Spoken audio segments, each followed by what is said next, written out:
Κοίταξα ξάφνου γύρω μου. Είχε γεμίσει επαναστάτες.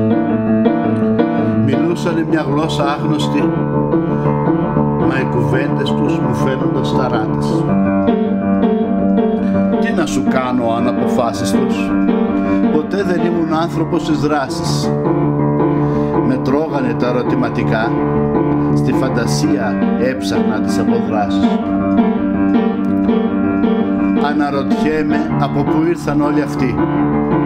Μέχρι προχτές γύρω δεν έβλεπα κανέναν, και να σου τώρα κουνιστεί και λυγιστεί της ιστορίας μας να σκάβουν τον ημένα.